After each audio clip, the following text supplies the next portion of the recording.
अस्सलाम वालेकुम दोस्तों एंड वेलकम टू अबाबिल। दोस्तों रिसेंटली रूस ने यूक्रेन के चौथे बड़े शहर निप्रू पर एक फ़ज़ाई हमला किया था और यह हमला रूस के दूसरे हमलों की निस्बत शिद्दत के लिहाज से थोड़ा मुख्तलिफ था और यानी शाहिदीन के मुताबिक इस हमले के 3 घंटों बाद तक धमाके सुने जाते रहे हैं।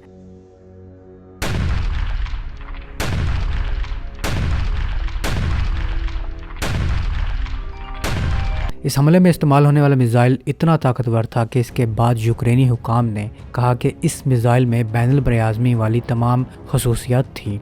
यानी यूक्रेन का कहना था कि रूस ने जिस मिसाइल से हमला किया था वो एक इंटरकॉन्टिनेंटल बैलिस्टिक मिसाइल था, लेकिन यूक्रेन के इस दावे को अमेरिका ने फ़ौरन मुस्तरद कर दिया। अमेरिकी हुकाम ने कहा कि अगर ये ICBM यानी कि इंटरकॉन्टिनेंटल बैलिस्टिक मिसाइल होता तो अमेरिका को फौरी पता चल जाता, अमेरिका में भी न्यूक्लियर अलर्ट जारी हो जाता, क्योंकि अमेरिका ने पावरफुल रडार्स का एक नेटवर्क बिछा रखा है जो ICBM के लॉन्च होने पर अलर्ट जारी कर देता है। लेकिन इस हमले के कुछ घंटों बाद रूस के सदर ने अपने खिताब में कहा कि रूस ने यूक्रेन पर इस हमले में एक नया और दरमियानी रेंज के मिसाइल का इस्तेमाल किया था जिसका कोड नेम ओरेशनिक है। यह हथियार 3 किलोमीटर फी सेकंड की रफ्तार से अपने हदफ तक पहुंचा था और फिलहाल इसे रोकने का कोई तरीका मौजूद नहीं है। रूसी हमले में निप्रू में अस्करी इंडस्ट्रियल मकाम को निशाना बनाया गया था और रूसी सदर ने इस मिसाइल हमले को एक कामयाब तजर्बा करार दिया है क्योंकि इनका हदफ पूरा हो गया है। यानी ये हमला कम और यूक्रेन पर अपने एक नए मिसाइल का तजर्बा ज्यादा था।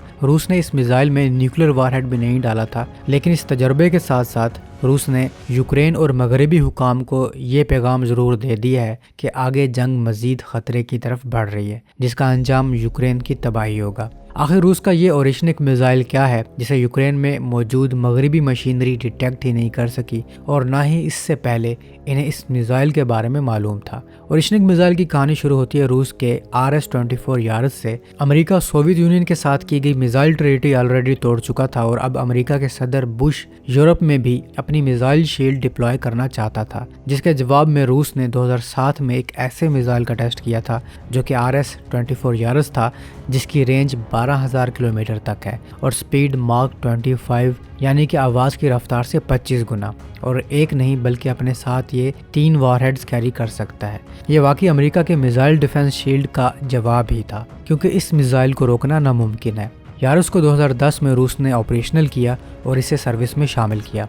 इस मिसाइल के बनाने के साथ ही रूस ने एक और मिसाइल पर काम शुरू कर दिया जो कि इसी मिसाइल पर बेस्ड है, जो कि RS-26 है। रूस का Yaris missile intercontinental ballistic missile है जबकि RS-26 intermediate range ballistic missile है।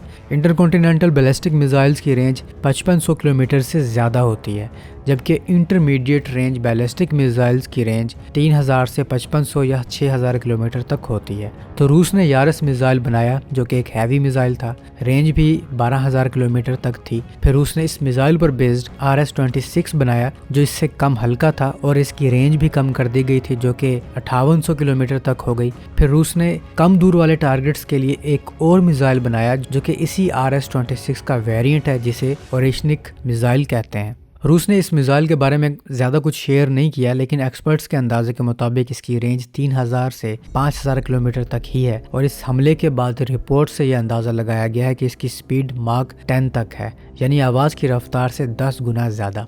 इसमें वॉरहेड्स की तादाद 6 है, यानी ये एक मिसाइल 6 मुख्तलिफ वॉरहेड्स कैरी कर सकता है जो 6 मुख्तलिफ जगहों पर टारगेट कर सकते हैं।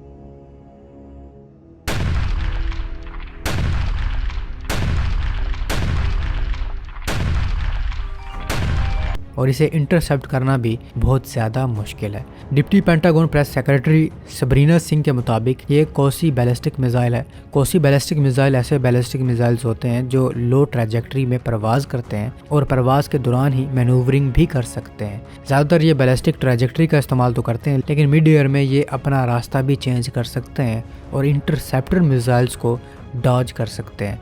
तो ये मिसाइल रूस ने अचानक तब जाहिर किया और इसका टेस्ट यूक्रेन के ऊपर किया जब यूक्रेन एग्रेसिवली इस जंग में आगे बढ़ रहा था और रशियन फौज पर अटैक कर रहा था। और इस मिसाइल के टेस्ट के बाद यूक्रेन समेत मगरबी ममालिक ये सोचने पर मजबूर ज़रूर हुए होंगे कि रूस की ऐसी कोई मजबूरी नहीं है कि वो अपने ख़तरनाक वेपन्स का यूज़ ना कर सके।